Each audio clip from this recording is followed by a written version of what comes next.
মহা গৱেষণা কোষ বিভাগ অসম চৰকাৰ এই চবতে অসম চৰকাৰৰ কৰ্মচাৰী আৰু কৰ্মচাৰীসকল বাৰু এটা গুৰুত্বপূৰ্ণ খবৰ।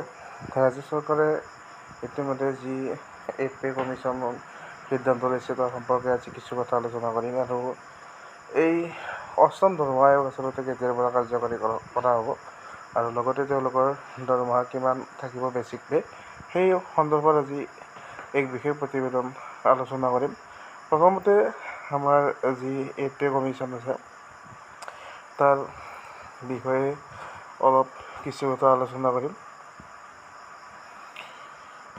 য'ত পে কমিশ্যন ইতিমধ্যে এক কমিটিৰ আণ্ডাৰত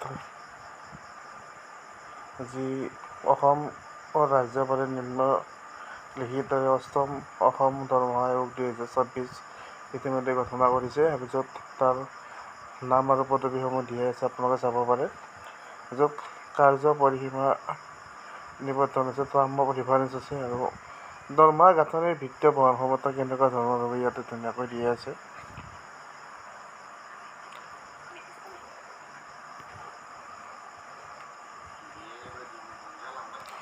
য'ত ইয়াত ধুনীয়াকৈ দিয়া আছে ঠিকা আৰু আঁচনি ভিত্তিক যি কৰ্মচাৰী আছিল, যদিও চৰকাৰে বিশেষভাৱে অধিসূচনা জাৰি নকৰে তেন্তে নিয়মীয়া চৰকাৰী কেডাৰৰ সৈতে স্বয়ংক্ৰিয় বা ভৰতযোগ্য সমতা সৃষ্টি নকৰাকৈ ঠিকা ভিত্তিক কৰ্মচাৰী, আঁচনি ভিত্তিক কৰ্মচাৰী, সমিতিসমূহৰ কৰ্মচাৰীবৰ্গ, সঞ্চালকালয়, SP, VS আৰু ৰাজ্যিক বাজেট বৰ্হিভূত বহিঃসাহাৰ্যপ্ৰাপ্ত প্ৰকল্পৰ গোটসমূহৰ দৰমহা গাঁথনি আৰু বাৰ্ষিক বৃদ্ধি নিৰ্ধাৰণৰ বাবে বিত্তীয় নীতিসমূহ সন্দৰ্ভত পৰামৰ্শ আগবঢ়ায়, য'ত বকেয়া আৰু ৰূপায়ণ পদ্ধতিসমূহ, য'ত বিত্তীয় বহন ক্ষমতা আৰু ৰাজ্যৰ মধ্যকালীন সম্পদ ব্যৱস্থাৰ সৈতে সামঞ্জস্যপূৰ্ণ পৰ্যায়ক্ৰমিক বা বিলম্বিত ৰূপায়ণৰ বিকল্পসমূহ অন্তৰ্ভুক্ত কৰি দৰমহা সংশোধনৰ ফলত উদ্ভৱ হোৱা বকেয়াৰ পৰিশোধৰ বাবে পদ্ধতিসমূহৰ বিষয়ে পৰামৰ্শ আগবঢ়োৱা, অন্যান্য বিষয়সমূহ। আৰু এই যি কমিটি আছে সেই কমিটিৰ সিদ্ধান্ত কিছুমান ইয়াত লোৱা হৈছে, যে যি পে কমিশ্যন তাৰ বিষয়ে, আৰু য'ত আয়োগৰ মুখ্য কাৰ্যালয় গুৱাহাটীত অসমত হ'ব।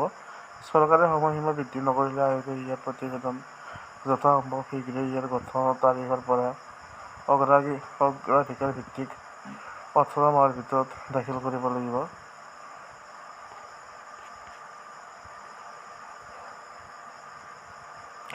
ভাত্তা আৰু চৰ্তাৱলীৰ পুনৰীক্ষণ।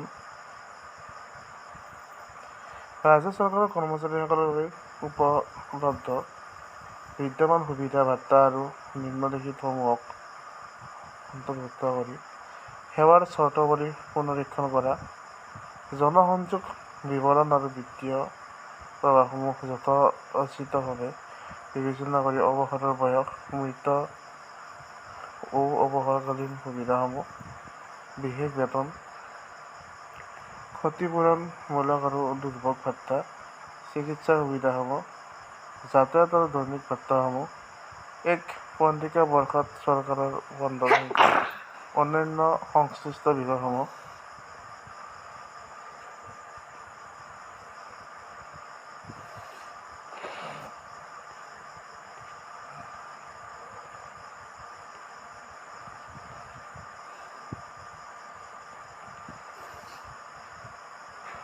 অসম চৰকাৰৰ সপ্তম দফাত উৎপাদনশীলতা দৰমহা আয়োগৰ পৰামৰ্শ অনুসৰি 2016 চনৰ 1 এপ্ৰিলৰ পৰা কাৰ্যকৰী হোৱা অন্তিম দৰমহা সংশোধনীৰ পৰা বলৱৎ হৈ থকা চৰকাৰী কৰ্মচাৰীসকলৰ বেতন আৰু অন্যান্য ভাত্তাৰ গাঁথনিৰ বিস্তৃত পুনৰীক্ষণ কৰাৰ কথা কিছুদিনৰ পৰা বিবেচনা কৰি আহিছে। চৰকাৰৰ বিত্তীয় বহনসমূহ সুদৃঢ় কৰা, সেৱা প্ৰদানৰ ফলাফলৰ গুণগত মান উন্নত কৰা আৰু প্ৰশাসনিক কাৰ্য আৰু দক্ষতা বৃদ্ধি কৰাৰ বাবে প্ৰতিশ্ৰুতিবদ্ধ। এইটো বিবেচিত হৈছে যে দৰমহা গাঁথনি সংশোধন কৰাৰ লগতে মানৱ সম্পদ ব্যৱস্থাপনা, প্ৰযুক্তিৰ ব্যৱহাৰ, ফলাফল ভিত্তিক শাসন ব্যৱস্থা আৰু জনবলৰ যুক্তিসংগত পুনৰ্বিন্যাসৰ ক্ষেত্ৰত গাঁথনিৰ সংস্কাৰো একেলগে আগবঢ়াব লাগিব। চৰকাৰে এইটো বিবেচনা কৰে যে লোকসেৱা প্ৰদানৰ ব্যৱস্থাত ডিজিটেল প্ৰযুক্তিৰ প্ৰণালীবদ্ধ প্ৰয়োগ, বিত্তীয় ব্যৱস্থাপনা প্ৰণালীৰ সৈতে মানৱ সম্পদ ব্যৱস্থাপনা প্ৰণালী আৰু সংহতকৰণ, পৰিমাপযোগ্য কাৰ্যদক্ষতাৰ মানদণ্ড নিৰ্ধাৰণ আৰু সুসংগঠিত প্ৰশিক্ষণ আৰু সামৰ্থ্য বিকাশৰ জৰিয়তে উদগনিমূলক ৰূপৰেখা য'ত প্ৰভাৱিত হ'ব।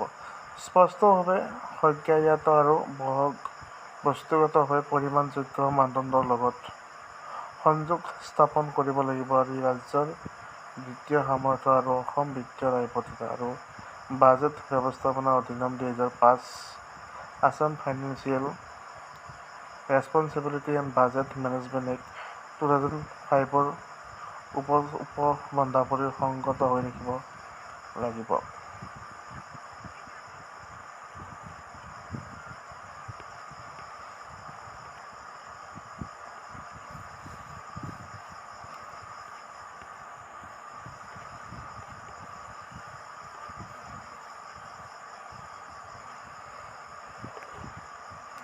ভাত্তা আৰু সেৱাৰ চৰ্তাৱলী পুনৰীক্ষণ।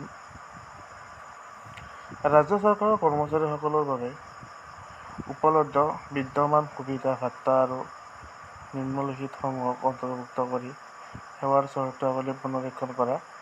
জনসংখ্যাগত বিৱৰণ আৰু বিত্তীয় প্ৰৱাহসমূহ যথোচিত বিবেচনা কৰি অৱসৰ, মৃত্যু ও অৱসৰকালীন সুবিধাসমূহ, বিশেষ বেতন,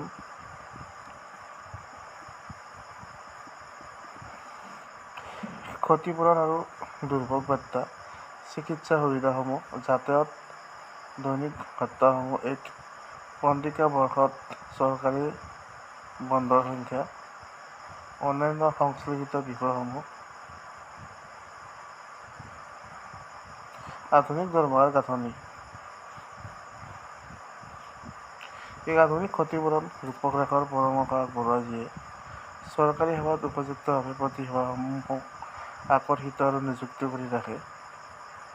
দক্ষতা, দায়বদ্ধতা, সততা আৰু সংবেদনশীলতাৰ বিকাশ সাধন কৰে। পাৰদৰ্শিতা ভিত্তিক মানৱ সম্পদ উন্নয়ন সামৰ্থ্য কৰে। ডিজিটেল সঁজুলি আৰু